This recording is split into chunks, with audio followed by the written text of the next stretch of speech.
Just a second, should we mute our cameras? Should we go off video?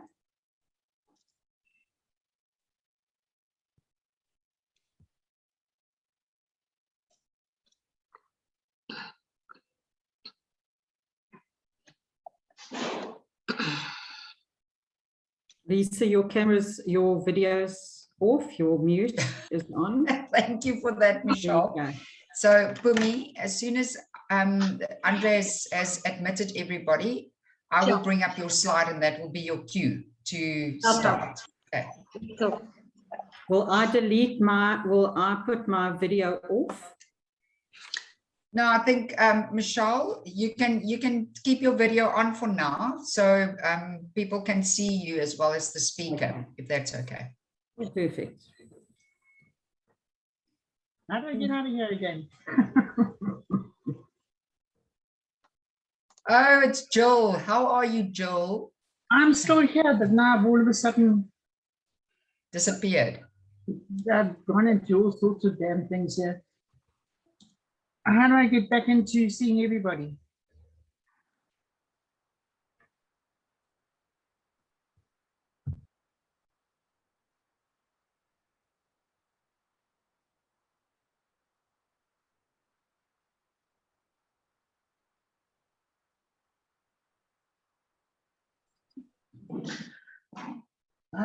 Good morning to all the beautiful and strong women joining us today. Welcome. My name is Mpumi, and I'm part of a strong team of women working for the Ubuntu group. I am a team leader in the sales department, and I'm responsible for the onboarding of new clients. Women empowerment is very crucial to our development, and behind every successful woman is a tribe of other successful women who have a back. Michelle Obama once said, there is no limit to what we women can accomplish. But before I introduce our first speaker, I have a short message from the ladies of the Ubuntu group.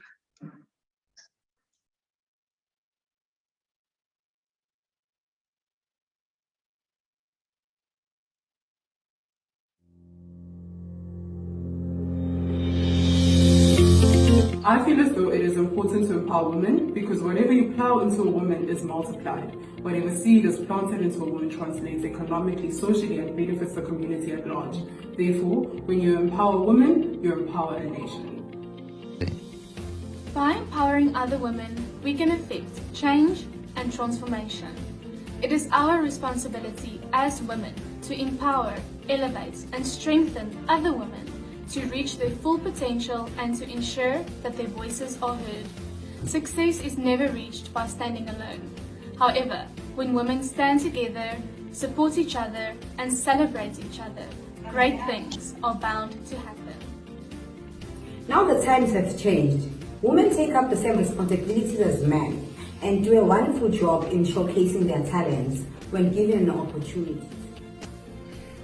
There's a saying that goes, if you empower and educate a woman, you empower and educate a nation. Women are traditionally the caretakers. If we have empowered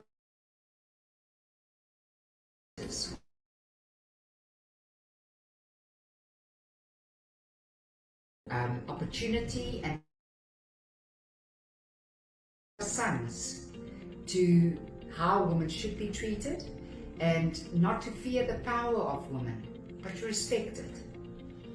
Success to every woman should be an inspiration to another. We are strongest when we support each other. We can empower women by teaching them and celebrating their success, by encouraging them to step up and by making sure that our voices are heard. Going through the ages, women have fought and worked alongside men, in battlefields and on the farms, and in the office with no recognition. They say that behind every successful man there is a woman, and they are right. Today we have been given a lot of opportunities to voice our minds and show our capabilities. Gone are the days of being downtrodden into obscurity. We're here to stay, and we are proving that we are a force to be reckoned with. It is necessary that women are given a chance to compete on the same level as men, only to be able to benefit the employment and job spheres of our country. It is necessary that women are placed in leadership positions and given the authority to make decisions. The fight for gender-based violence in our country is another reason why it is crucial to empower women. Women must obtain financial freedom to achieve independence. Hii na mgogoto.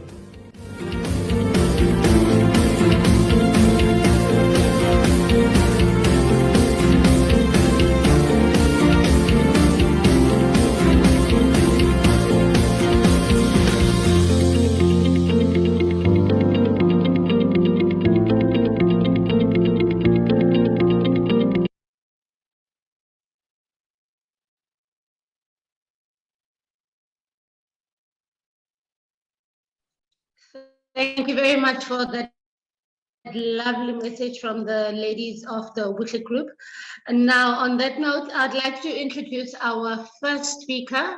We have Michelle Kruger, who is an attorney at law and the owner and CEO of her own practice, Kruger Attorneys, which has offices in Mhlanga, KwaZulu-Natal.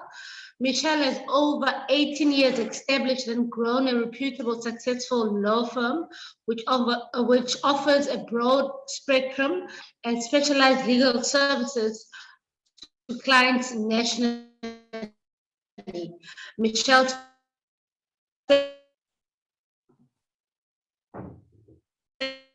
specializes in family law, commercial law, and labor law, high court, and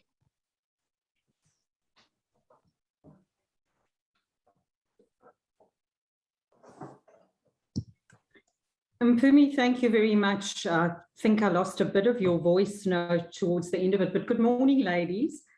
What a privilege to be part of this exciting initiative offered by Ubuhle and creating a platform to empower women. So well done, Ubuhle, and thanks for having me. The question that arises is, how can I empower you? Well, we know that knowledge is power. And whilst I'm a firm believer of that, I do believe that if that knowledge is not properly applied, that you render it worthless. So I am hoping that I can leave you this morning with at least some valuable information that will assist you in asserting your rights. Then how do you empower other women? Is by simply paying it forward. What you've learned today, we'll ask you to relay to other women that you deal with. I wish to talk to you ladies about legal contracts in your personal life and in your place of employment or your own business where you're self-employed. Now, the information that I will share today is not of a technical nature. The purpose of this information is to alert you to the fact that you have rights and that you owe it to yourself to take action and to act upon those rights. And that really is the sole purpose of our discussion this morning. The conversation that I have with people is often by them saying to me, we don't frequently contract. Now, if you're sitting listening to this and you think, well, that could be me and that applies to me too, ladies, then allow me to take a walk through your wonderland. And if your life resembles mine in any way, then you wake up in the morning from your cell phone alarm. Yes, the cell phone that you have with a cellular contract provider. You live in a house that you've either bought by way of a contract or you lease by way of a lease agreement. You wake up next to your loved one that you are married to and may have an antenuptial contract with, or a universal partnership agreement where you have a cohabitation relationship. You get into your vehicle, which you've bought by way of a contract or which you contracted by way of hire purchase agreement. You pop into the gym on your way to work. You've got a membership contract with a gym. You employment business, then you could own the building by way of a contract.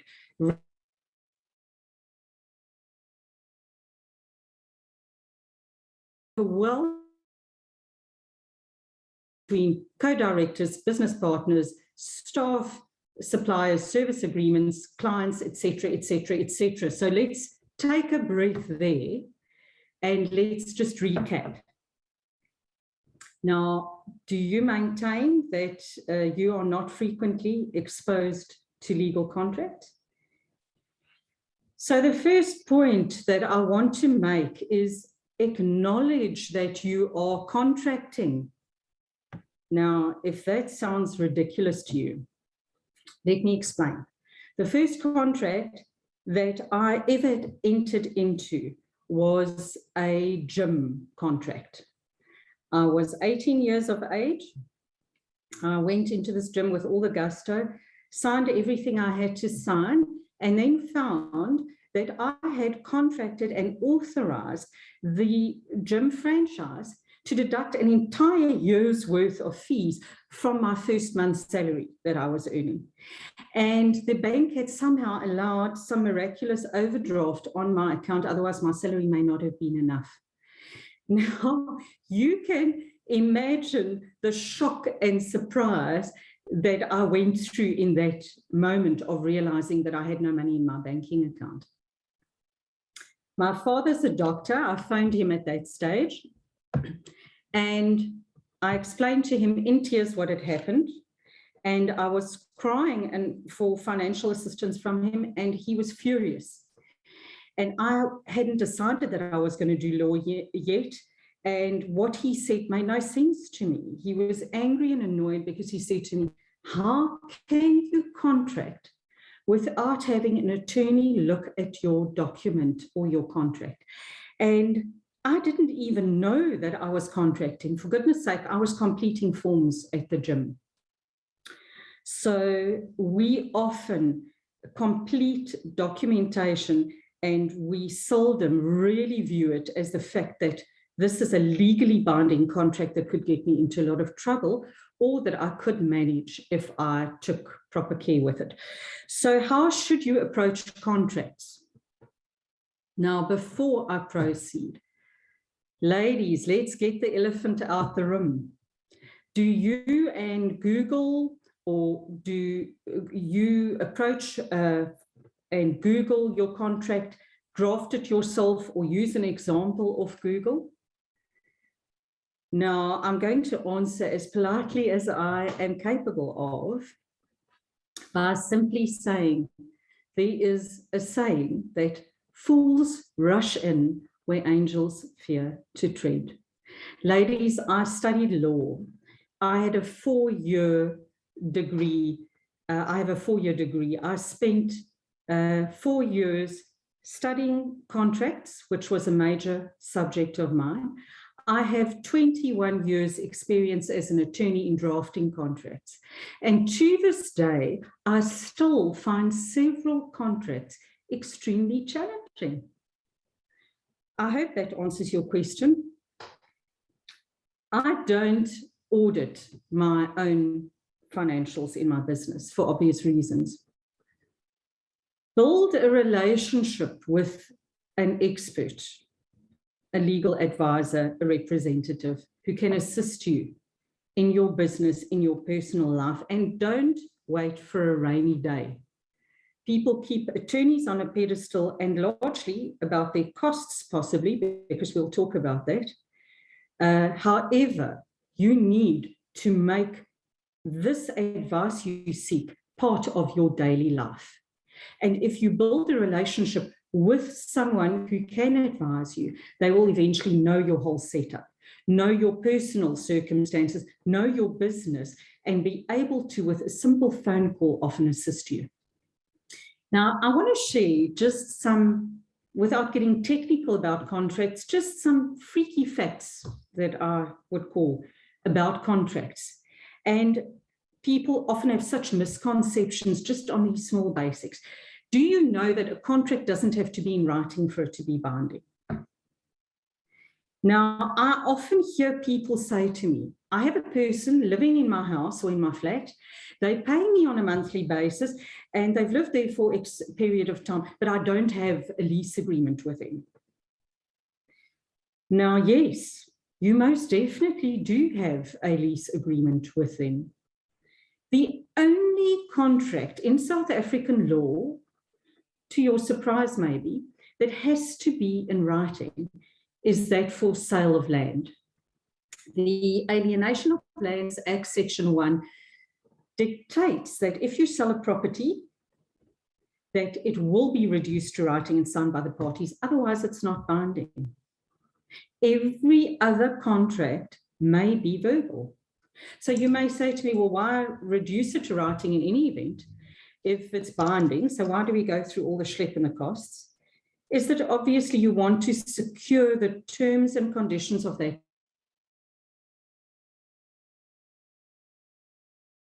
to avoid people to a drawing board. When I take into X, Y, and Z, they go, oh, well, we never really spoke about that, but we're buying for X million of rand.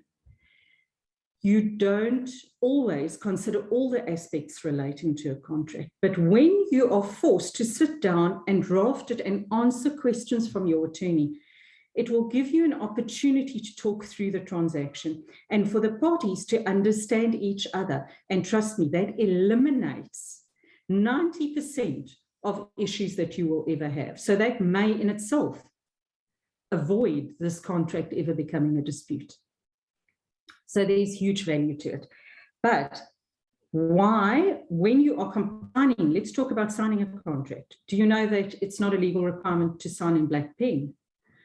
Now, this practice originated from black ink, lasting longer than any other color of ink. So because of it being a more lasting, having more lasting features, black ink traditionally has been used throughout the years.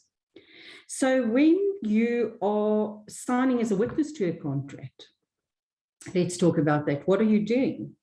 You're only confirming the signature of the people signing. So if you don't know them, don't witness.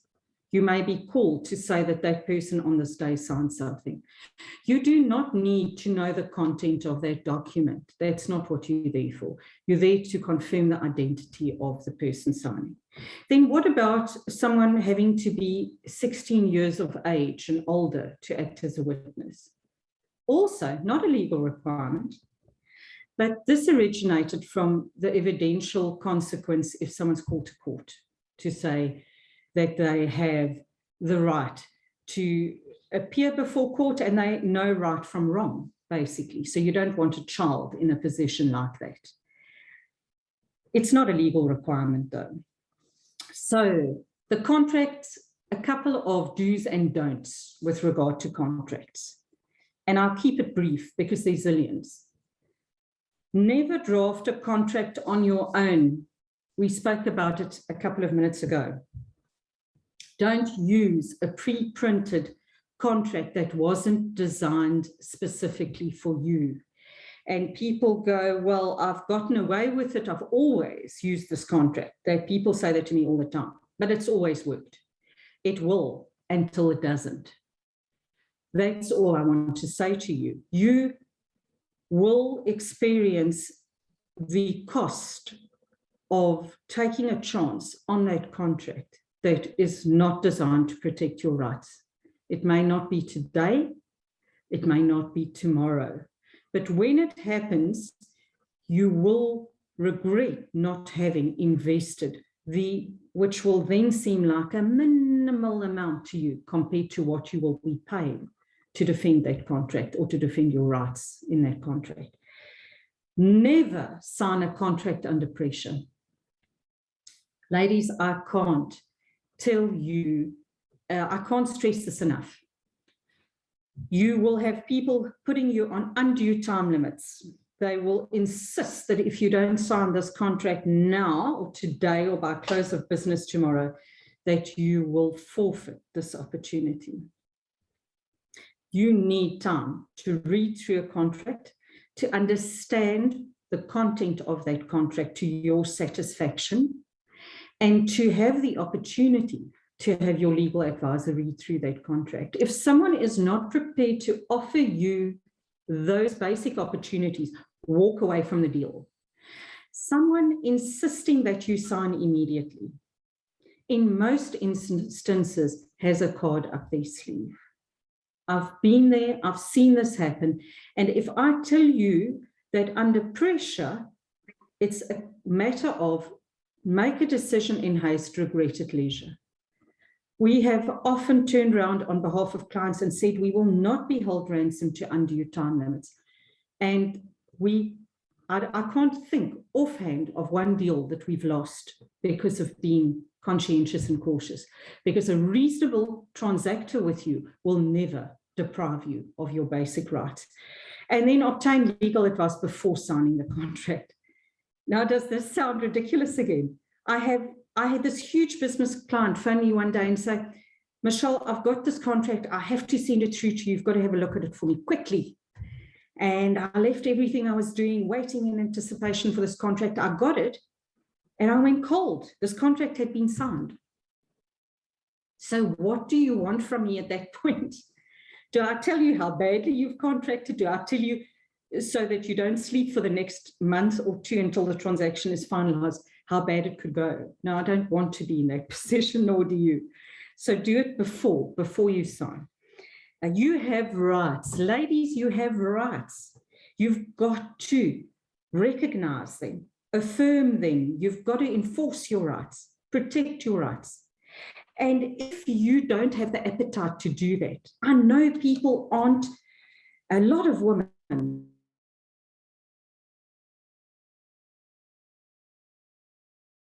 put myself in that situation of conflict. Well, then don't. Get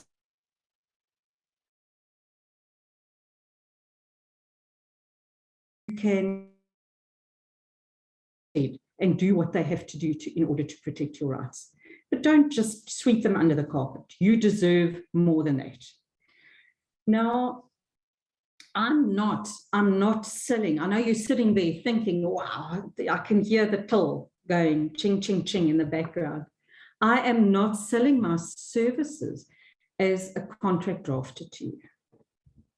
Trust me when I tell you that I will make 10 times more from a contract gone wrong than I will from drafting a contract. The contracts that end up being contentious matters is where I make my money. I'm a litigant. That's what I do best. Now, take heed to what I've just said. Okay, because a stitch in time saves nine. And in your case, it may be that a couple of £1,000 invested in a solid contract could end up saving you hundreds of thousands, if not millions of rand, okay? So if your intention is not to put huge amounts of money in my pocket or other litigants, then you will consider this. Be businesslike. If you want to view your transaction objectively and be clever about it, then look at the risk that you're looking to protect versus the value of that contract that you're being asked to pay for. And if it is, for example, 1% of what you are looking to protect, you would be foolish not to make that investment. That is what I want to say to you.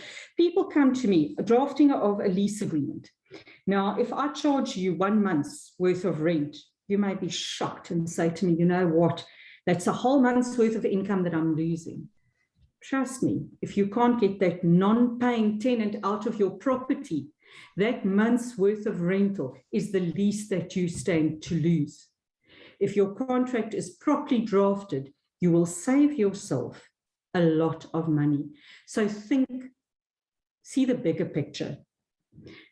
People spend money on insurance premiums. They pay insurance premiums monthly, insurance policies, for events that may never occur in their life. Yet you reach the point of transacting, you know this is going to go down, and you're not prepared to spend money on your contracts. So let's move from general contracting to an interesting topic, and one that I'm passionate about, is a contract with your better half. Let's call it that, or the love of your life. For some people not, but legally navigating your way through love and war. That's what I refer to it as. Now, we're going to talk about anti-nuptial contracts, ANC, and not the political party, the contract. So I would like to focus on it because I believe firmly that this is the most important contract that women will enter into ever. So listen to what I've got to say. Anti-nuptial contract, a universal partnership agreement where you're not married. What I would like to say is that if you are listening to this thinking, oh, well, I'm married anyway, so this doesn't apply to me, or I'm divorced, or my husband has passed away and I will never remarry. I'll never enter into another lifelong partnership or live together relationship. Then I want to ask you to stay focused, because you have children, you have friends that you can advise, you've got grandchildren that you need to educate. So please, pay it forward, empower other women, listen to this, and you may be able to add some huge value to someone's life going forward. Now, the contract, which boggles my mind, is that entering into a consultation process with parties to have this contract signed is one of the most weighted topics for most women. It's often overwhelmed with emotional intent by people wanting to do this contract. The emotions that surround the drafting and the consultation and the discussion around these contracts are feelings of being overwhelmed, of being intimidated, to the extent where they cause women a measure of fear. Women enter into these circumstances with despair, with anger, with sadness. You know, I find these consultations often more traumatizing than divorce consultations. I said this to someone the other day and they were shocked. They said to me, how can you compare a traumatic... You know what my answer was? You evidently haven't been in a consultation with women. To say is that, ladies, let's get our mindset right. Let's do some myth busting if that's going to help to break through this barrier that is preventing us from exerting and affirming our rights.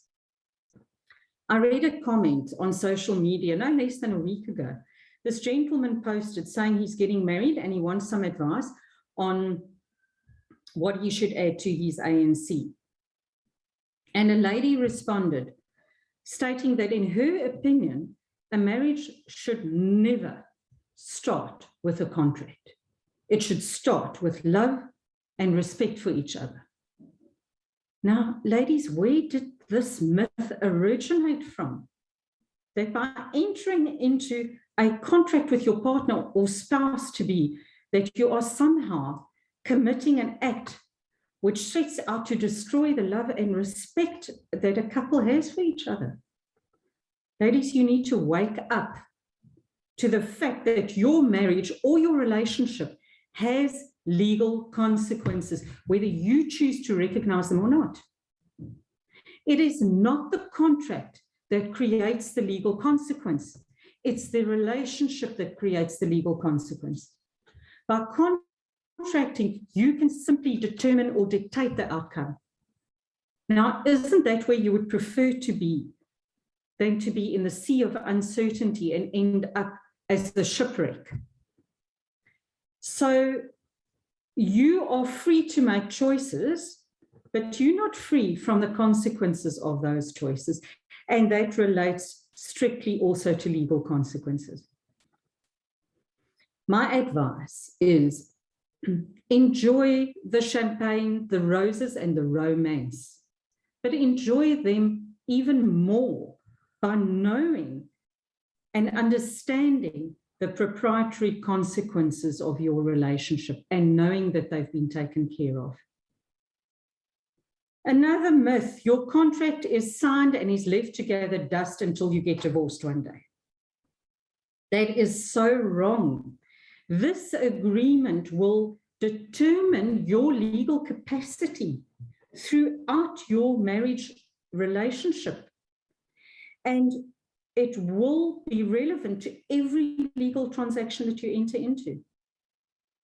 You have to understand that wherever you go and contract, whether you are opening an account at Woolworths or whether you are transacting to buy a vehicle or property, you will be identified and recognized by your marriage regime, and you will either have the freedom to make decisions on your own and contract, or you will be bound by the signature of your spouse or their consent.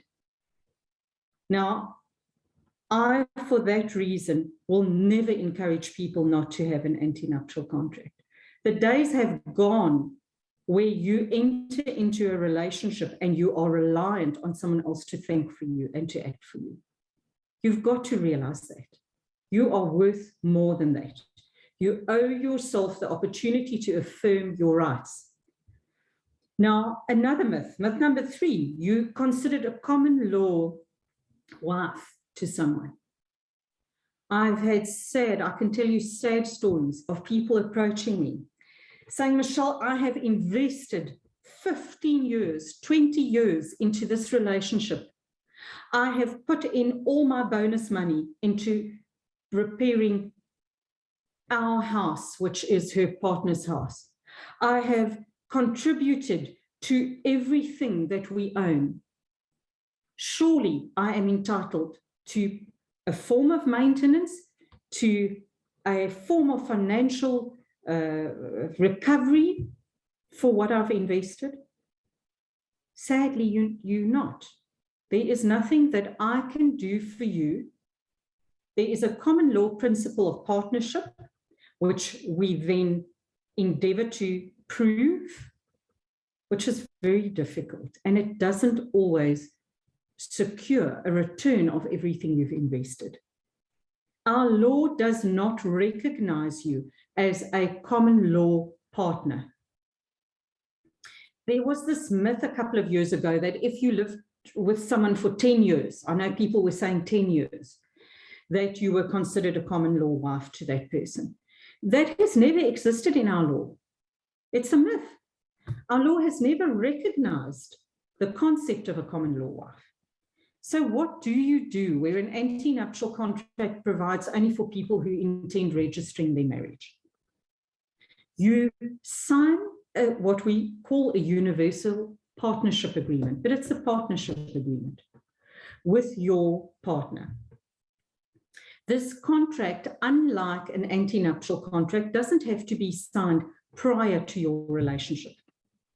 It can be signed at any point throughout your relationship, and I strongly encourage you to consider this. This contract is not registered in the deeds office like an antenuptial contract, so for that reason, it's binding to third parties. Remember, which can change your status. So if you're not getting married, third parties to recognize you as being married in a certain, or being in a relationship of a certain nature. But the contract is binding between the parties to it, which is what you want to enforce. So the contract will be written to contain all the foreseeable proprietary consequences of your relationship. When this relationship dissolves, when the relationship dissolves, or at the death of your partner. So you need to ensure that you talk to someone about it, that you and your partner sit down and consider seriously entering into a contract like this, which will protect both your rights going forward in this relationship. An antenuptial contract is a contract signed prior to your marriage, and only if you have the true intention of getting married, the law recognizes it. It's registered in the deeds office, and it is a contract which excludes you from community of property. So you are married out of community of property. You have the option to add an accrual system to that. If you do not register a contract, in South African law, you are then considered to be married in community of property. End of story. That's if you are married in South Africa. Your pre or prior to means that you've got to sign it before your marriage, but you have 3 months thereafter still to register it. Don't get caught up in that trick of 3 months afterwards. You've got to sign it before your marriage. And people, this is the last thing on the wedding list.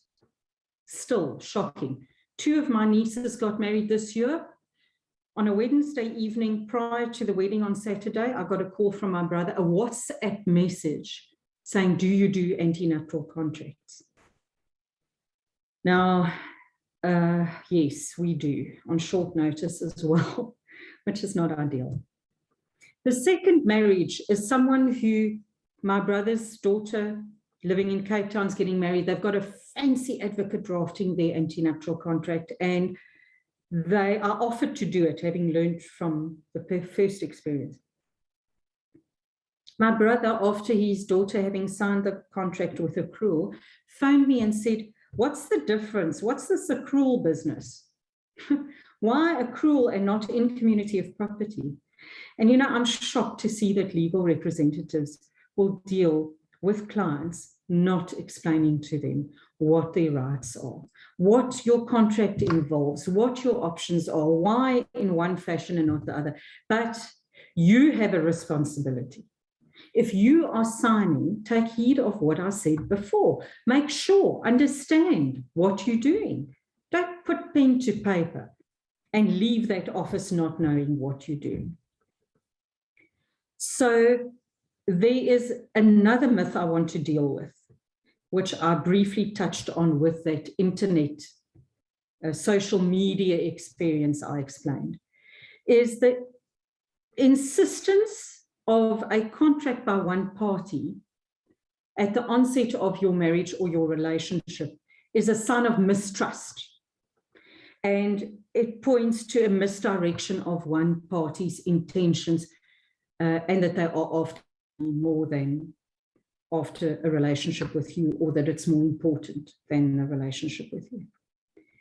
Now, ladies, let go of your insecurities.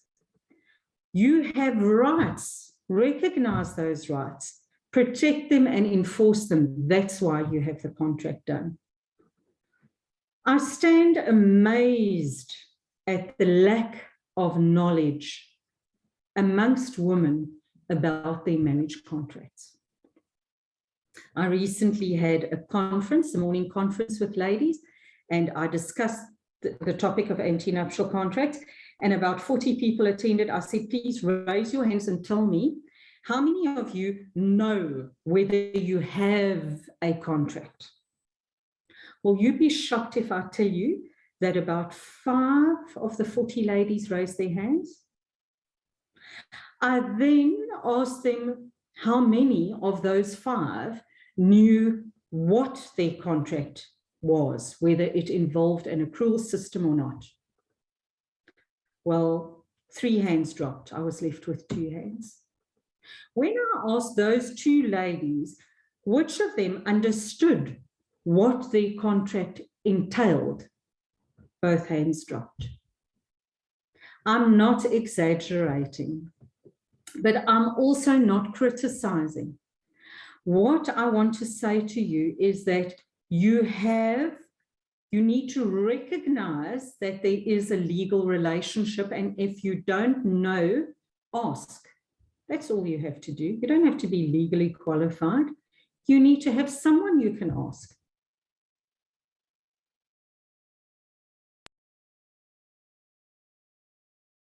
With a transaction and you need, because you're married and you don't know, then ask.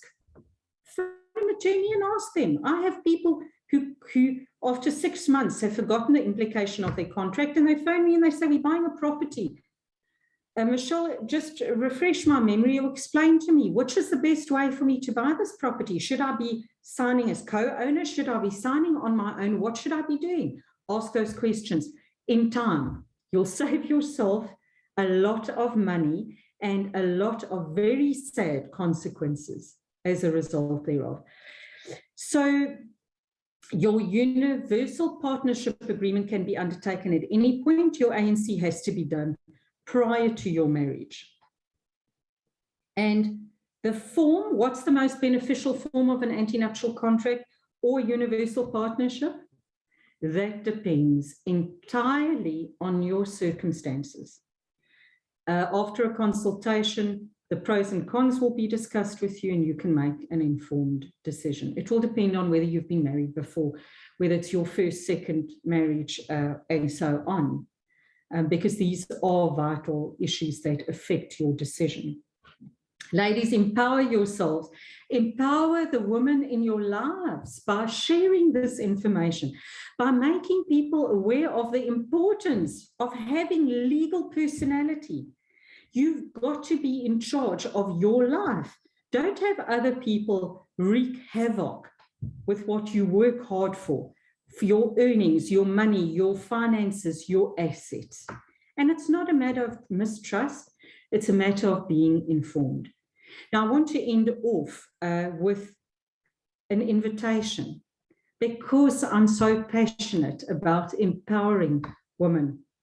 I want to invite you for a free consultation. Anyone listening to the webinar, if you want to consult free of charge, I will take the time to explain to you how you married and what the consequences of your marriage relationship are. And I'd like to meet you, so make use of the opportunity.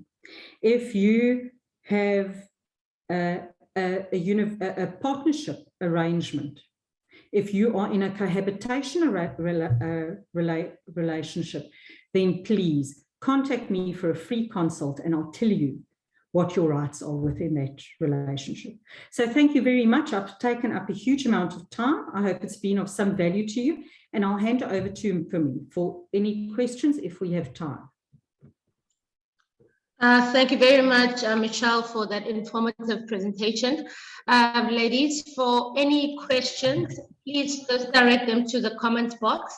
We will address all the questions and comments at the end of the webinar. At this stage now, I'll just like to introduce our second speaker. I would like to introduce Liza Gresse. Liza Gresse is the CEO of Kruger Group, an international HR and management consultancy focusing on skills development, talent management, and BBBE services. She has a vast experience in fields of leadership development and coaching, organizational change, employee engagement, client management, team development, and team coaching. In addition to her expertise in leading the Obuhle Group, Liza is a practicing leadership and executive coach and has coached public and private sector clients and teams across South Africa, United Arab Emirates, and Kuwait. Over to you, Liza. Thank you very much, Mpumi, and thank you so much. Can I take time just to say thank you very much to Michelle? I think, Michelle, the information that you've shared with us is so important, because the whole purpose of this webinar, I think, from the Obuhle Group is to empower women per se. I'm going to remove this after Michelle's beautiful photo that was up. You have this wrinkled lady on the screen. So thank the Pope. I'm moving that out of the way. And Michelle, thanks very much. We are going to collate, ladies, as Mpumi said, we are going to collate all the questions. You can just type it into the comments box, and Carol from our marketing department will collate it afterwards, and we will address every question. So thanks again for making time to join us. Lisa, sure. Yeah, Lisa, sorry, if I may interrupt you, if we are short of time, I know that I took up a particular amount of time. I get very passionate about the topic. I have posted my email address online. If people would like to address their questions, I will most definitely answer everyone if you are short of time to do so. Thanks. And thank you for the opportunity. All good. And thanks for that, Michelle. So Michelle's email address will be in the comments box as well. So ladies and gents, from my side, I think what I want to actually support Michelle in just saying, you know, we are not living in the 16th century anymore. We are living in the 21st century. And by now, we need our women to be empowered, to take ownership of their lives, to make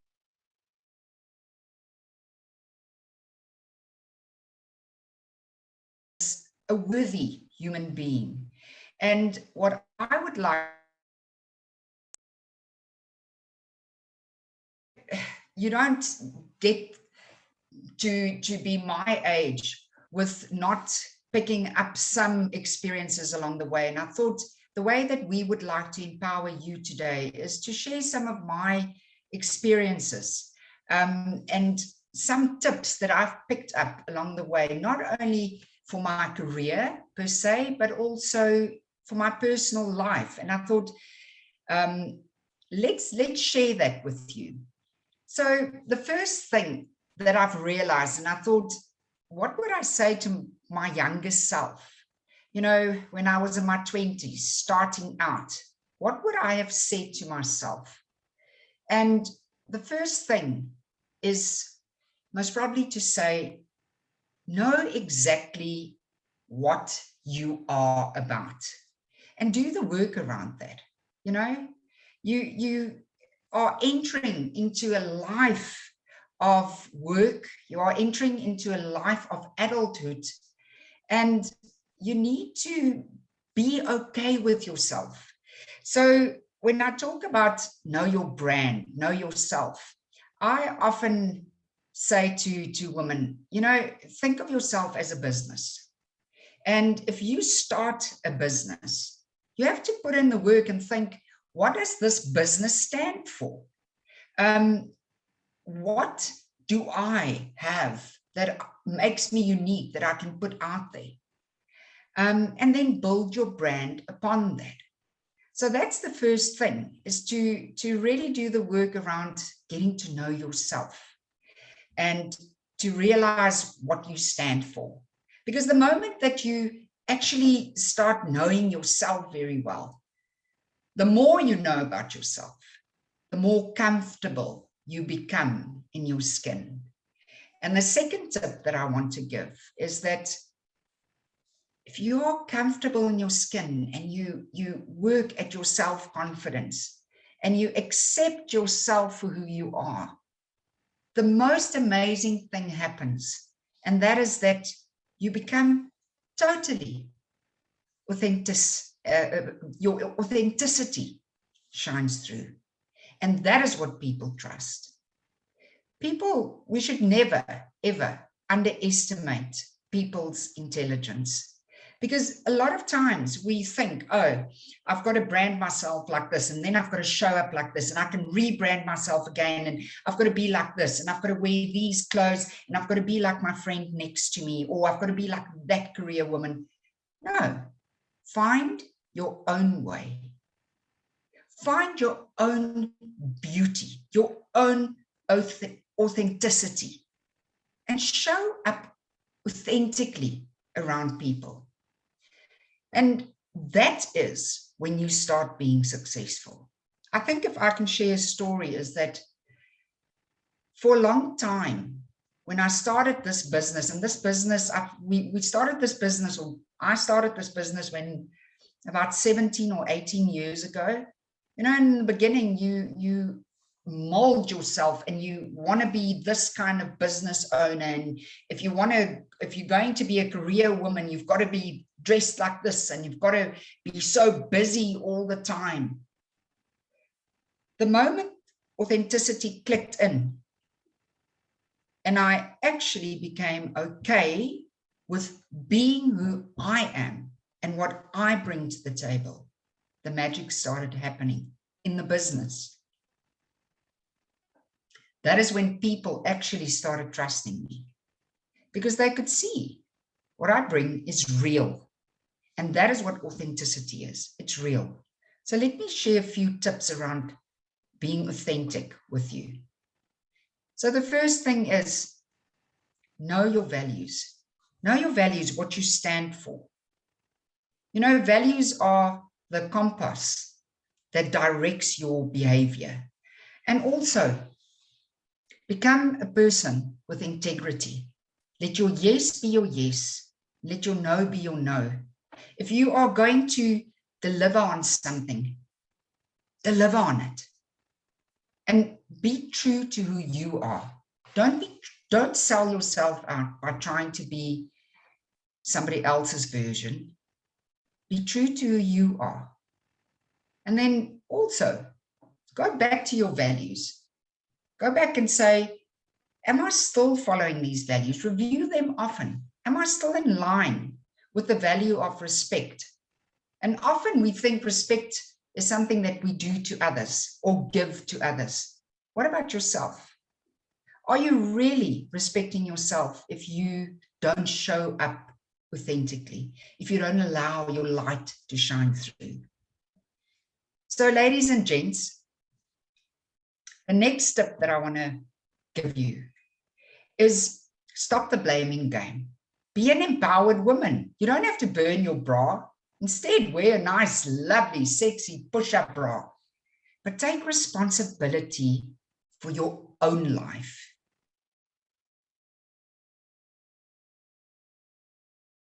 For not achieving. Stop blaming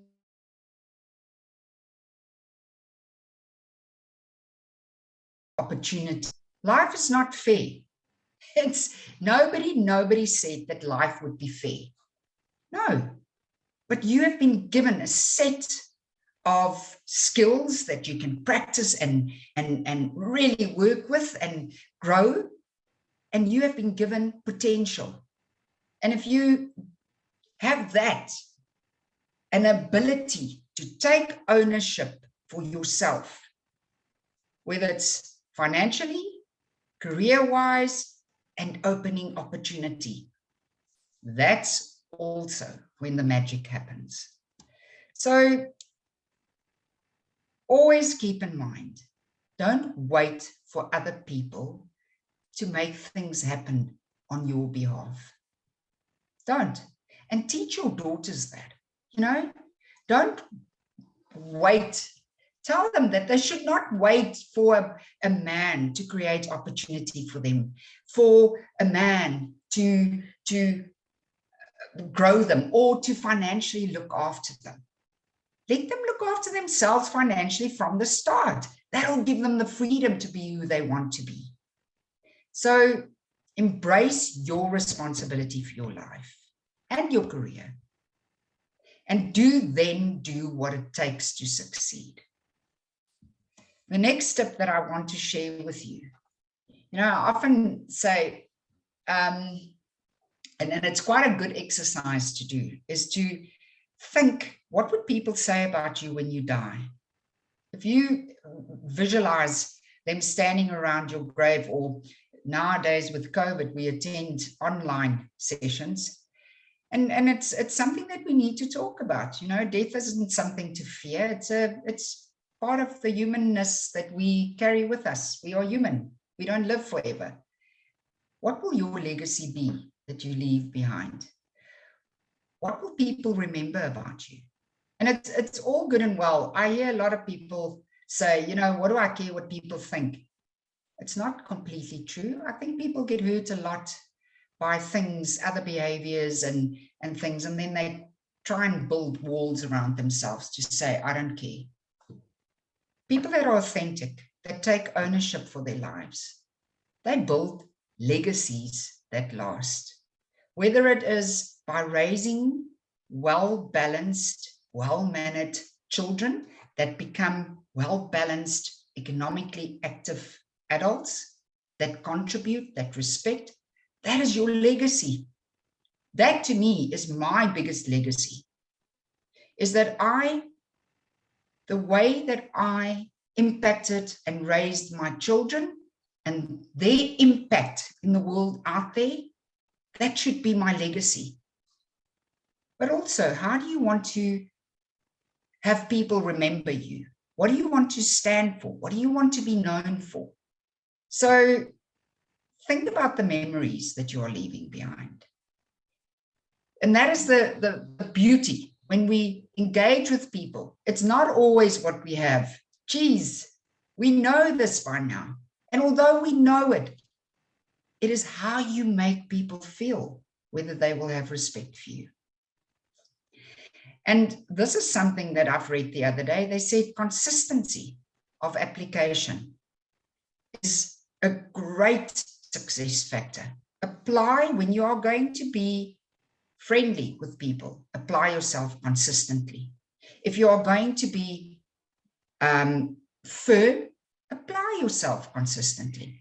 Consistent application of excellence becomes a habit of excellence. So I would advise that you focus on ensuring that people will remember you as somebody of high standards. And if that is what you want, then find the values that align with that and follow those values. Remember that I started off by saying you should be your own business. How will you make yourself stand out? In your career, in your life. And there's a few things. Find your own uniqueness. Every one of us are so extremely unique. One size does not fit all. We are all women around the spiritual table, but we are so completely different in our age groups, in our races, in our approach to things, in our personality types. So what will make you stand out? The first thing that I want to give you a tip around is identify the qualities or the characteristics that make you a unique human being. And then try and take your uniqueness and develop your own purpose statement.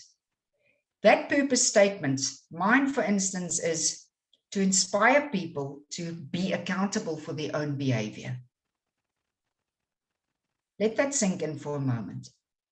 I don't want to stand in for adults all the time. I want to empower them to take ownership and become empowered. Can you imagine ownership? Imagine a world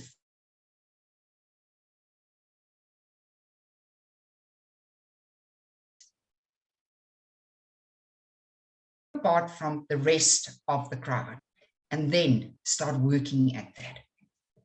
Start embracing that. It's a given that you should become widely trusted. And there's two sides to this. The first one is become widely trusted in your technical expertise, in your sector knowledge. If you want to proceed with your career, if you want to really want people to engage with you with respect for your knowledge and your experience, then work at it. I have colleagues that had gone to university 40 years ago and have never, ever done continuous professional development. So how can they advise anybody? How would Michelle be able to advise you if she has not continually professionally developed herself to stay aware of the trends of the new market that we are doing business in? So you can only become really widely trusted if you do the work around that. And then the other behavioral things, tips that I want to give, deliver on what you say you will do, whether it's to your clients, to your friends, or to your family. If you've committed to something, then do it. Just do it, as Nike said. If you can't meet a commitment, then tell people, whether it's a financial commitment, make an arrangement. You know, we all fall into hard times sometimes, but don't be somebody that hides away, because that is not being trusted. Become a person of integrity. And then when we talk about women empowering other women, let's talk about us uplifting each other. And whether we are in the workplace where we spend most of our waking hours, if you are a career woman, or whether we are in our family life, keep your confidences, you know. If somebody shares something confident with you, be a person that can be trusted. Don't walk around and share stories and talk behind people's backs. Oh, it's so lekker to sometimes just sit down and skin it a bit. But try and not engage in that. Avoid gossip. And also in the workplace, avoid getting involved in political alliances, political games, because it creates toxic environments. And toxic environments are extremely devastating for people, emotional well-being of human beings. Let us be women that empower other women by sharing the positive stories rather. And then, ladies and gents, one tip that I want to give to all the career women around the table, especially in the businesses that we are doing business, or the markets that we are doing business in. You are as strong, your business and your career, your position, your promotions are as strong as the networks that you build. The relationships, the time that you invest into relationships. Networks has been proven that it's the support to your career. I have found along the way that our business, we have clients that go back 17 years, 18 years. We still have those clients because we have built sustainable relationships and we still get repetitive business from them. We have outgrown the size of their companies, but we are still servicing them with the same excellence because they are part of our very trusted and appreciated network. So do the work around building the right relationships. So I'll give you a few tips here. When you meet people, don't make it about you. Don't immediately go in with the perception, okay, I've got to take something out of this. Because people are not stupid. They can immediately pick up on your energy and your dynamics that you are just in it for yourself. Be sincere. Go into meeting and greeting and engaging at social interventions with, tell me about you. How's things going with you? Take an interest in other people so that they can start trusting you and they can see that you are sincere. When you connect with another human being, stand up, be open. Even if you're introverted, sometimes you have to teach yourself some extroverted skills. Put yourself out there. Remember, practice makes perfect, and success breeds success. When you're nervous, move in, open yourself up, stand up straight, look the world in the eyes, and be genuinely interested in the people. And one tip that I want to give you, remember that business lunches or those business dinners that you have to attend at some or other point in your career, those are business interactions. So make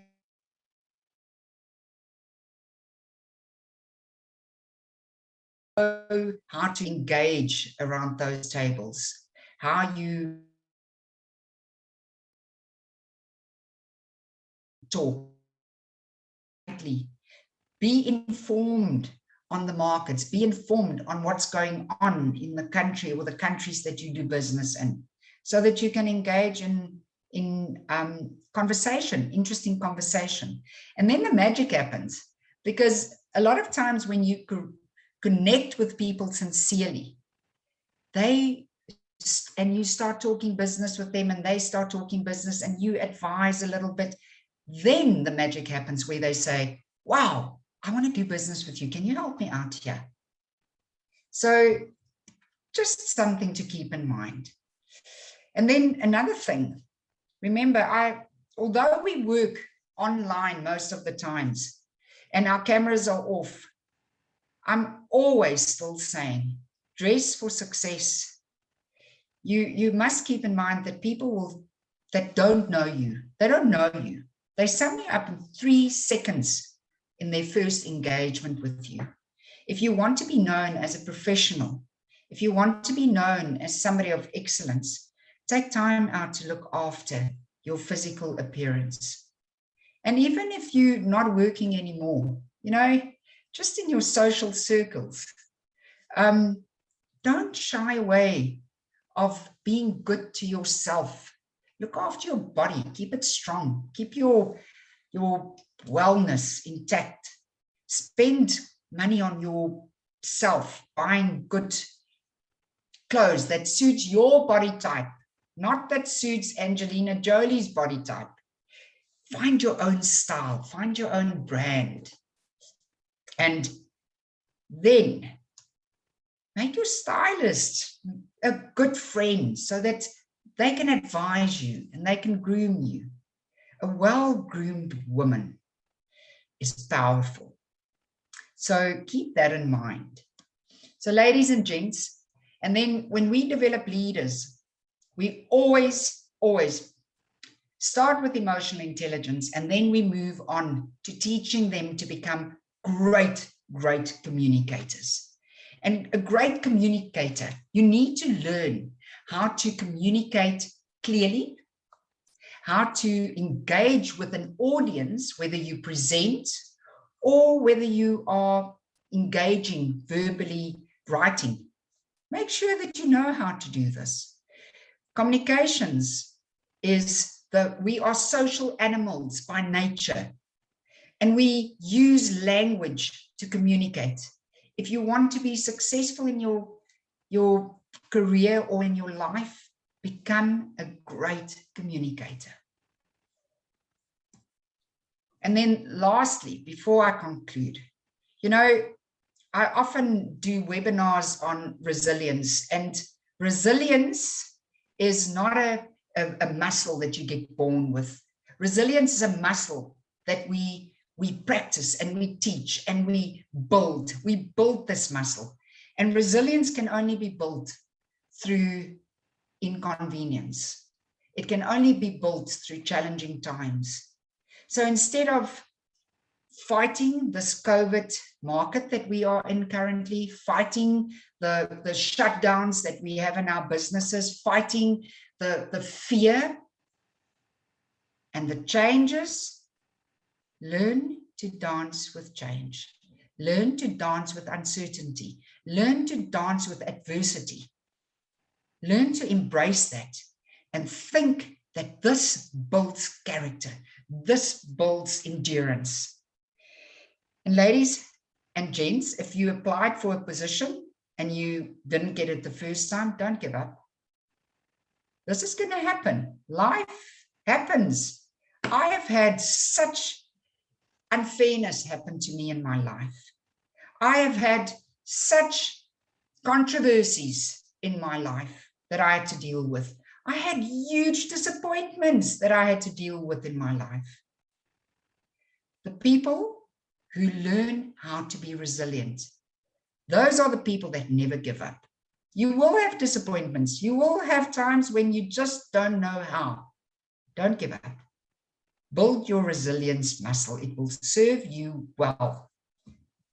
And then, ladies and gents, in conclusion, I would like to invite you to soar like Amelia, rescue like Harriet, stand up like Rosa, change the world like Mahala, heal like Florence, conserve like Jane, embark like Ruby did. And ladies and gents, descend like Ruth, rise like one of my icons, Maya, create like Frida, speak like Kamala, and explore like Sakakawea. Let's be empowering our lives. Spend time with us and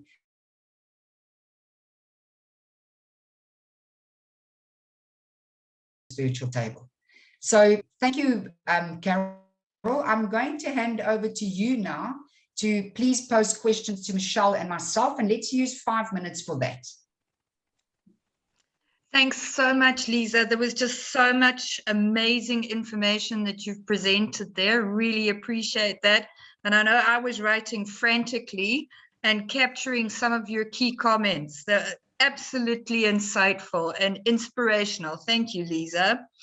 We do have one question that has come through from Candace, and she is asking Michelle, people that don't have the finances or have a network to build a relationship with an expert, how do they safeguard themselves from exploitation and from lack of understanding?